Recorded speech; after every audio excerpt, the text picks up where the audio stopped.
Two teams that have combined to win 20 straight games inside Kinnick Stadium on Saturday as the Iowa Hawkeyes host the Penn State Nittany Lions. It's been a great series throughout the years, but I don't think the hype this week will have been matched in all the games that the Lions and the Hawkeyes have played. Welcome to Black and Gold Breakdown. Rob Brooks along with Gavin McGrath and Matt Vanderberg as we break down what happened last Friday night at Maryland. Great news for the Hawkeyes to come out of there with a big victory, an emphatic victory. And then, of course, it was Penn State defeating Indiana. That sets up the big matchup 3 versus 4 on Saturday. And Gavin, two things that really I took away from the Maryland game was, one, it was a good atmosphere. I mean, the Maryland student body were into it on a blackout Friday night, good crowd, and Maryland really got off to a pretty good start, took that 7-3 lead. And then I thought one of the key points in the entire game was Iowa answered right away with a touchdown. And then obviously the 31 zip in the second quarter. Yeah, no question. And I loved how we just went right after getting the ball in the air and getting creative from the jump. But certainly our defensive pressure and the turnovers and really getting in the Tagovailoa kid's head from the beginning were important. You know, they play a style of offense where it's a lot of misdirection, play action pass, and screen game. And with our defensive discipline, the routes weren't open. And really, he was a one route type of quarterback where if it wasn't there, he kind of forced it in even. And obviously that showed with the picks we had. You know, nothing but credit to Maryland. I'm sure they're going to be fine. I think that injury to the receiver on that kickoff really sent them a downward spiral, having him off the field. But our boys, they came ready to play, and we showed it. Took advantage, and a tough atmosphere, a big game. A lot of Iowa fans were nervous about this one leading up to the Penn State game. And Matt, as you kind of look at the offense, what did you really like out of that passing game last Friday? Well, we were more consistent. We got Spencer moving a little bit more, which he's not known for his athleticism. Not saying he can't run, but being able to get him out on the move, we hit a lot of easy passes to Laporta. There's actually a video. Luke Lachey does a pancake block in the background. Great play. Oh, yeah. Fantastic. And, I mean, that's Iowa football, right? You don't get the ball, you do something about it to help the guy with the football. And I think those little things, when you have a fun team, it's a scary team, and they're heading there right now. Have you seen good growth out of Spencer from Game 1 until Game 5? Absolutely. Not only that, but touch on the deep ball. They're starting to let him throw a little more deep. They're starting to move guys around to get people in positions where they can be successful. He's starting to have more weapons. Arlen Bruce sees the field a little bit more, gets his first career touchdown. Like, they're starting to realize that they've got a lot of moving parts, and that, again, the more people that you trust and are on the field, that's what's going to help your team overall. And then defensively, yeah, as we've talked, it's just amazing watching. You know, balls thrown right to D-backs, balls tipped, everybody in the right position. Yeah, I was always in position. James Franklin talked about that earlier this week, about nobody's ever out of position on that defensive side of the football. But just to continue that momentum and make plays, it's just got to be devastating to an offense that just can't, on the other side, they can't get anything going.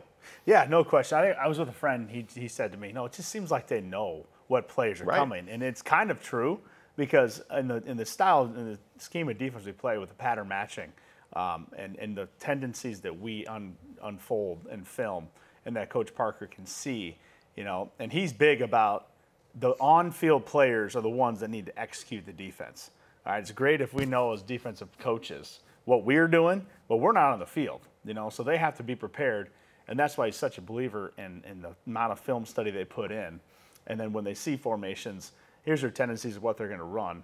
And therefore, yeah, they kind of do know what's coming at some level. Of course, they're going to throw wrinkles here or there, but they're almost one step ahead of the offense, and it shows. It really showed Friday night. And it's just demoralizing to an opposition. And obviously, you saw, 3 of the 4 quarterbacks, or 4 of the 5, have not finished a game so far this year. I mean, that tells you something right there. All of them, which, you know, all of them were touted as these great offensive players that, you know, were going to be in the running. Brock Purdy, he's going to win a Heisman, and how's that going for you? And the Tagovailoa kid. He'd thrown one pick before last Friday. I'm just kidding. Clones we're going to have a little fun. I hope the clones are fine. But, yeah, I mean, it's just fun. It's just fun. Those guys are having fun. They're playing phenomenal football. Matt, what's this week like as a player leading up to a huge game like this, the magnitude. And Spencer Peters talked about no social media for him this week. Just stay on focus, stay on target, get through the week. But boy, it's got to be hard not to think about the implications, 3 versus 4, the atmosphere on Saturday. Well, of course you're excited. I mean, this is what you play for. But KF always says that you play these games so that the games in October and November are meaningful. And we're at that point. Now, the interesting thing is now it's a quick week. You know, they got over the quick week, so they had an extra day off. So I think that really plays into account of what they're able to do this week. But if you want the media answer, like everyone's going to say, every game is big, right? And that's I don't think they're shying away this week. Coach Ferentz even talked about it. Hey, the chips are on the table. I mean, this is a big game. And again, 3 versus 4. What's interesting is that the Big Ten across the board is really good. I mean, I think we've got 5 of the top 11 teams. So a lot can be determined East and West in what happens on Saturday. Yeah, no doubt about it. Certainly going to be fun. And we'll talk about Iowa and Penn State a little bit later on. But we'll now take a look back at some of the top 5 plays Iowa against Maryland from last Friday night from College Park.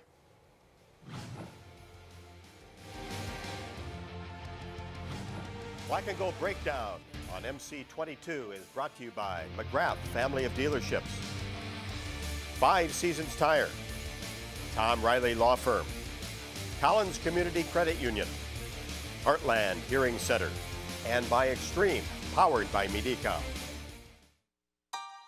Every second, 127 new devices connect to the internet. You can feel it happening, our digital world expanding with every breath. We're entering a whole new era of connectivity, and Mediacom will be ready to power it with one of the nation's first 10G platforms. We'll be bringing you more speed, more capacity, more security, and the power to do more than you ever dreamed possible. Today, more than ever, you need fast, reliable internet. At Mediacom, we want you to know you can count on us. Our fiber-powered 100% gigabit technology network was built for the future. We have enormous capacity and power and 99.99% network reliability. So even though these are uncertain times, we're prepared. And you can be certain we'll keep your world connected. Thank you for virtual family dinners and long-distance birthday wishes. Thank you for sweet streaming melodies and spontaneous dance parties. Thank you for keeping classrooms together and learning alive. Thank you to our incredible network of employees who make all these beautiful connections possible.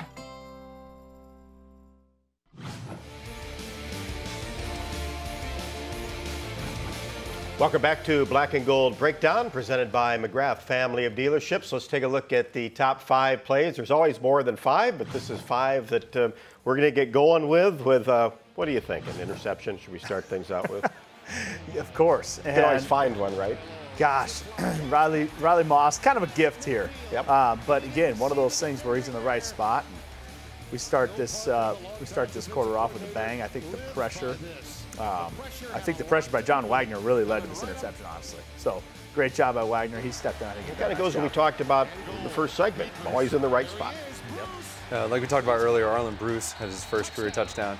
Hushes the Maryland crowd, which I always think is a little interesting when you're on the road in a close ball game. But either way, great job making his way across. DB was playing outside leverage, just beat him to the other pylon and make it easy on Spencer.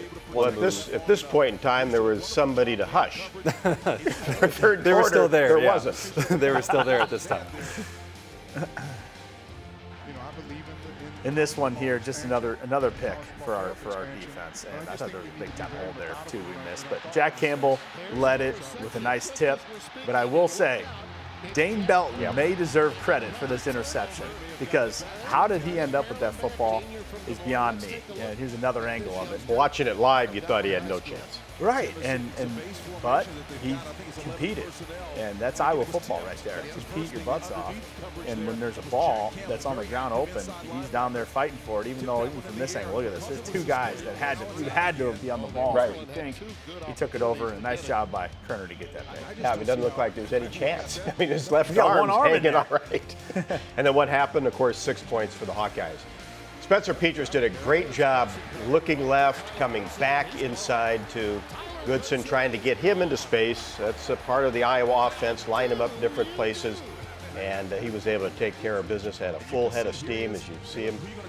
Nice little inside release, and then a juke midfield, and tough guy to catch. Reminds me of the first play, Rose Bowl, Christian McCaffrey. Yeah, look at me while you say that. Here we see Tracy going in motion, and like I talked about earlier, Spencer's legs puts the defensive end in a tough position. Is he going to sit back and try and run with the receiver, or is he going to try and force Petras to throw the ball? Spencer puts it right on the money. Tyrone Tracy, now there's nobody to hush, so he turns around, says Nobody. Thanks to the teammates. That's right. There is a lot of gold, not much black. Again, nice, easy play. Practically walked in. Yeah, a lot on film. Iowa's got a lot of weapons offensively. The two freshmen we've talked about, usually it's 3 or 4 receivers playing. Now it's 6 or 7. So that makes things a little bit tougher when you're looking at film leading up to the game if you're the opposition. Absolutely, and you got to know where everybody's at. One of the great things is knowing the playbook. One of the tough parts as a receiver is you don't want to get locked in at, okay, I know X receiver. I'm an X, that's it. Well, if you know the concept, now you know why you're running a certain route, you can do it better, but now you can interchange. You know, we see Charlie Jones move all over the place. He had another phenomenal over-the-shoulder catch, fading, just beautiful, beautiful. But the fact that so many people, again, can play, it gives Spencer an opportunity to find someone that he trusts to throw the football. Matt, from an offensive standpoint, wrinkles, different plays this time of year that are put in. A lot? A few? None? Well, every week we probably add, I don't know, 8 to 10 different plays. Some you try to build off of other things you've already done. So like that touchdown to Tracy, normally that's a tight end coming across and he's going to seal block. So we leave the defensive end. We don't block him. So that tight end, when we do run the stretch that way, tight end comes back and blocks him. So that way you have everybody accounted for. It just looks different. I think the phrase is lipstick on a pig. But essentially it just looks different to the defense. So now we come back with play action, Tyrone Tracy scores. So little things like that are going to continue to get added as the season goes, but I wouldn't be surprised if there's a few extra this week. James Franklin earlier this week had talked about and praised the Iowa defense and made the comment, Gavin, that there really isn't personnel groups, different formations that you can use, that you think something's going to work because of Iowa's defense. It's just sound. You know what it is. It's been that way for years, since James Franklin's been in the league anyway. So he said, you really just have to line up with them and play. Yep, exactly. And I think that comes with the versatility of the type of offense or defense we run, the coverages, which we'll actually hit on in X's and O's. And because we don't get too complex, we just play the defense we play at a really high level, all right, which in an odd way allows you to be a little bit more flexible. So you're not married to having to always change up our defense depending on who we're playing. So I think that pays dividends. And again, we'll talk about some of the coverage stuff as X's and O's too. Yeah, stay tuned for X's and O's. Next, we will talk about Players of the Week. More Black and Gold Breakdown coming up.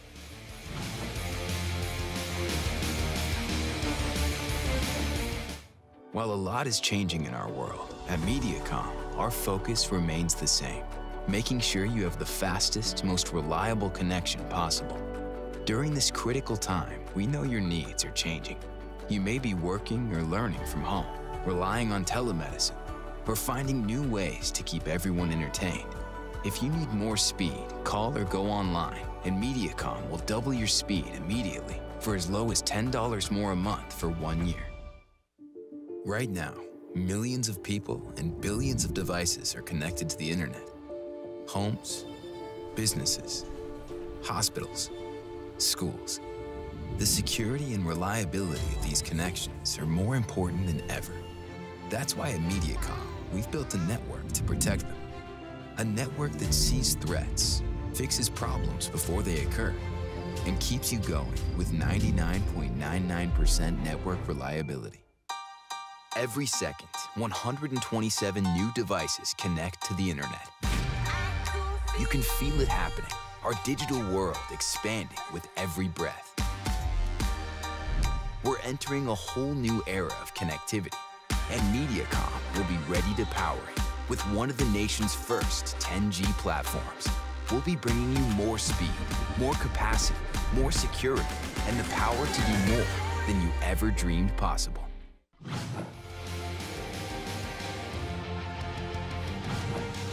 Well, when you're 5-0 and have had the success that the Hawkeyes have had, a lot of opportunity for players of the week, but we like to try to talk about different guys week in and week out and kind of exploding on the scene.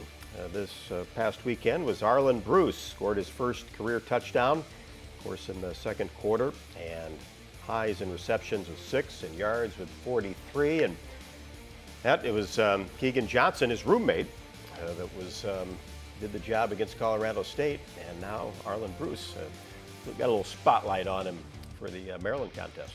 Whatever they got going on in their room, they need to keep doing it if they're going to be Player of the Week back-to-back as freshmen. One thing that speaks to Arlen is that they got him involved early. Second play of the game, quick screen, goes for 10 or 11 yards, lets him get hit. I feel like when you're playing, once you get hit is when you're actually in the game. And so for him to start it off early and then obviously to score his first career touchdown, there's no film like it. No, and of course it was a blowout, so everybody got to play, but 12 different receivers caught a pass. I mean, again, that speaks to a lot of people that they trust being able to go out there and execute. And defensively, we'll throw special teams in there as well, but Terry Roberts got his first career interception, but the bulk of his duties, and does it as good as anybody I've seen on special teams. Yeah, if you haven't yet, watch him next time on punt, like the whole time. You know, when we're in punt formation, just watch him. He's in a gunner position, which means he's out, flexed out like a receiver. And just the effort he plays with. I mean, the kid's got some, obviously, talent, but the effort that he plays with and his tackling ability in space, flying down there at 100 miles an hour and then being able to break down and make a tackle in open field, one of the hardest things to do on the defensive side of the ball. So Terry Roberts, Matt said it off camera, he could have a 10-year NFL career in special teams alone, and how effective he is. So really cool. He's got a little juice to him too, doesn't he? Yeah, he does. I was talking to him after the game and said, well, is this defense, like where it's at? Nope, we don't. Don't like it at all. We need to get a lot better. We got to, clean things up. And he wasn't kidding. I mean, he was adamant about it, and that's the type of attitude you want. So you know that I tell you what, the teammates really respect him. You can tell. Time for X's and O's and Gavin McGrath.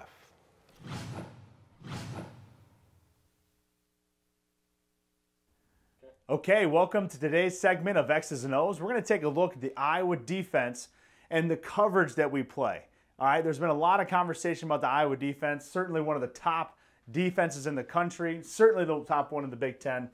And I heard on Friday night a lot, the commentators talking about how Iowa plays a cover 2 all the time. Well, that's not entirely true. That's not our base defense. We do play cover 2 from time to time, which when they're referring to cover 2, they're talking about the 2 high safeties, the free and the strong, having halves of the field, okay? And then our corners are squatted here in the flats, and then the linebackers are taken in the middle. So that's not entirely true. We actually play some cover 2, but our base defense is what we call cover 8, okay? What that is we're going to take a look at this formation here. We got a basic spread formation, 2x2, a near back set this way. So we're going to set our front, which is our defensive line, and our coverage to the strength of the formation. You got 3 on this side, only 2 over here. So we're going to set it here. On the back side, let's start here. From a coverage perspective, we are playing cover 2 on the back side. This free safety has deep half responsibility. All right. This cornerback is matching number 1 in the flat. And so he's got this flat. You'll see him pressed up on this receiver. This will linebacker is matching 2, vertical. All right. And he's kind of a curl player. All right. Then you go to the strong side of our formation. So we're cover 2 over here. Here we're playing quarters. All right. So we're actually splitting this half of the field into another half. That's why it's called quarters. So our cornerback, he's got the deep corner, a quarter of the field. And then this strong safety has the other deep quarter of the field. It is a very conservative defense from trying to limit big plays, all right? Basically, a variable of a cover 3. You just got half here, quarters here to the strength of the formation, all right? So with that, now the cash or the Leo, depending who's on the field, if this is Dane Belton, which we'll most likely see him the most on Saturday against Penn State, very pass-heavy offense. He's matching 1 in the flat, all right? So his responsibility is this area, and then you have the Mike matching 2 to 3. Okay, he's kind of a hook curl player as well.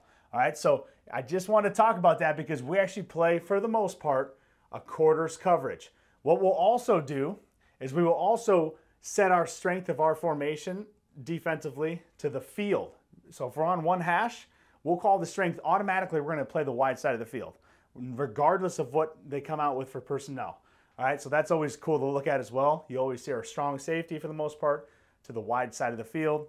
So take a look at those things. It's going to be a big one this Saturday, 3 o'clock kickoff, Kinnick Stadium.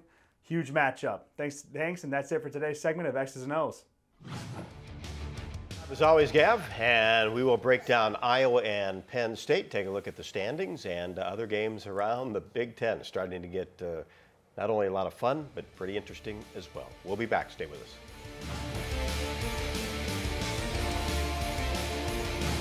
Black and Gold Breakdown on MC22 is brought to you by McGrath Family of Dealerships, 5 Seasons Tire, Tom Riley Law Firm, Collins Community Credit Union, Heartland Hearing Center, and by Extreme, powered by Mediacom. Every second, 127 new devices connect to the internet. You can feel it happening. Our digital world expanding with every breath.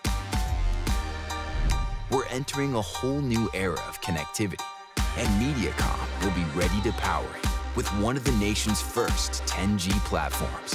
We'll be bringing you more speed, more capacity, more security, and the power to do more than you ever dreamed possible. Today, more than ever, you need fast, reliable internet. At Mediacom, we want you to know you can count on us. Our fiber-powered 100% gigabit technology network was built for the future. We have enormous capacity and power and 99.99% network reliability. So even though these are uncertain times, we're prepared. And you can be certain we'll keep your world connected. Thank you for virtual family dinners and long-distance birthday wishes. Thank you for sweet streaming melodies and spontaneous dance parties. Thank you for keeping classrooms together and learning alive. Thank you to our incredible network of employees who make all these beautiful connections possible. Today, more than ever, you need fast, reliable internet. At Mediacom, we want you to know you can count on us. Our fiber-powered 100% gigabit technology network was built for the future. We have enormous capacity and power and 99.99% network reliability. So even though these are uncertain times, we're prepared. And you can be certain we'll keep your world connected.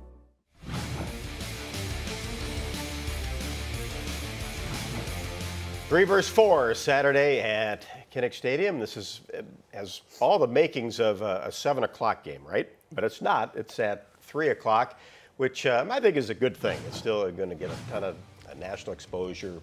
It'll end in the dark. It kind of takes you back to 1985. That was a 2:30 start. Iowa and Michigan, 1 versus 2. This is 3 versus 4. And you go back, you have it a long way, and there's been some great games with Penn State and Iowa, and hopefully this will live up to some of the classics, of course, as long as the black and gold finishes on top. 1985, it was the year I was born, Yep. Rob. And I was in the press box for Iowa and Michigan. Greatest football game I've ever been to. Is that right? By far. Yeah, and it's going to be a special day. It's just like every person you talk to right now, no matter where you're at, grocery store, work, and everybody's talking about the Iowa versus Penn State game. Going to be really fun, and I think we match up well. They obviously throw the ball well. Sean Clifford, I believe it's his 4th year. Really nice quarterback. He's actually completing against AP top 25 teams over 70% of his passes, which is a unique statistic. He completes more percentage of his passes against better teams. So kind of a gamer is what I see there. And then Jahan Dotson would be number 5, another guy to watch out for. All right, he's a top 10 receiver on Mel Kiper's draft board. He's a very talented guy. More of a possession, not a burner type deep ball, but really skilled, great route runner. So really watch out for him too.